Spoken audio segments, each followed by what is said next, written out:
एक अमावस की रात अपने घर छुट्टी मनाने के बाद कमल अपने गांव से अपने हॉस्टल वापस जा रहा था।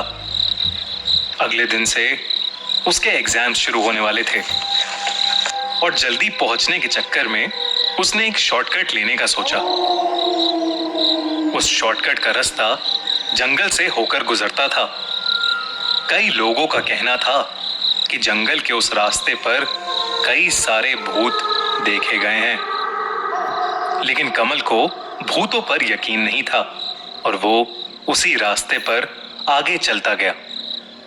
कमल आगे आगे जा ही रहा था कि उसे अपने पीछे से एक बस आती दिखाई दी। मेन रोड तक पहुंचने के लिए कमल को बस या गाड़ी की जरूरत थी, इसीलिए उसने उस बस को हाथ दिया और वो बस उसके पास आकर रुक गई। बस में चढ़ने के बाद कमल ने देखा कि बस में बैठे सभी लोग उसे घूरे जा रहे हैं। उसने बस के आखिर में एक सीट खाली देखी और वहां जाकर बैठ गया। पीछे बैठने के बाद जब उसने आगे देखा तो भी सारे पैसेंजर्स उसे ही घूरे जा रहे थे। बस में अगली वाली सीट पर बस का कंडक्टर बैठा हुआ था। कमल ने उसे एक टिकट काटने का इशारा किया तो उस आदमी ने बड़े ही अजीब तरीके से कमल को अपने पास बुलाया। कमल को वो कंडक्टर बहुत ही डरावनी नजरों से देख रहा था। कमल ने अपने साथ बैठे आदमी से कहा, बड़ा अजीब आदमी है, ऐसे देख रहा है जैसे खा ही जाएगा। कमल के ये देखते ही उसके साथ बैठा आदमी भी उसे वैसी ही नजरों से घूरने लगा। कमल ने उससे फिर पूछा कि बस कहां तक जाएगी, तो उसके साथ बैठे आदमी ने कहा कि ये बस चलती रहती है, कभी मंजिल तक पहुंचती नहीं। ये सुनकर कमल को बड़ा अजीब लगने लगा। उसने आगे देखा तो अभी भी बस के सभी लोग उसे ही देखे जा रहे थे, इसीलिए उसने अपने कान में ईयरफोन्स लगाए, मोबाइल पर म्यूजिक चलाया और आंखें बंद करके सो गया। कुछ देर बाद बस में अचानक एक जोर का झटका आया और वो बस बेकाबू हो गई। कमल की नींद खुल गई। जब उसने अपनी आंखें खोली तो जो उसने बस का नजारा देखा, उसे देखकर उसके होश उड़ गए। सामने बैठे कंडक्टर की दोनों आंखें फट चुकी थीं। बस के आगे का कांच टूटा हुआ था और उसके टुकड़े पूरी बस में हर तरफ फैले हुए थे।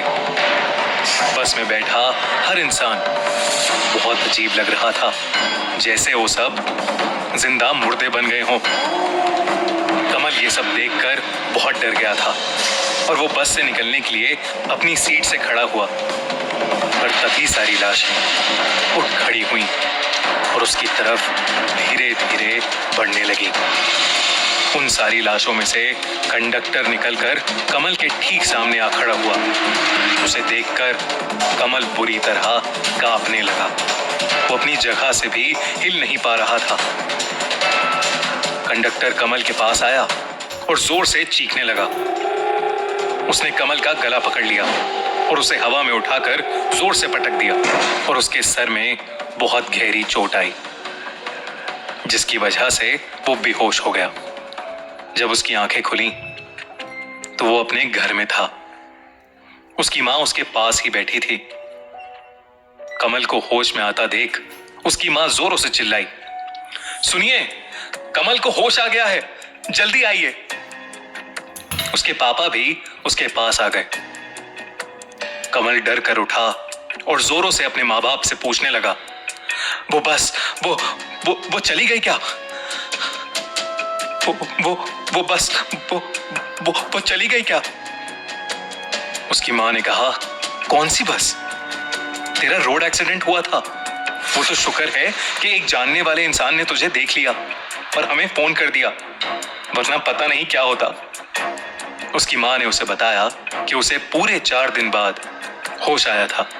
उस दिन के बाद से कई अमावस की रातें ऐसी गुजरी जहां कमल को लगा कि जंगल के रास्ते पर एक बस जा रही है, जिसमें उसे वही लोग बैठे दिखते जो उसे दूर से ही घूरते रहते। सिर्फ कमल ही जानता था कि उस दिन उसके साथ कोई रोड एक्सीडेंट नहीं, बल्कि उसका सामना एक मुर्दों की बस से हुआ था।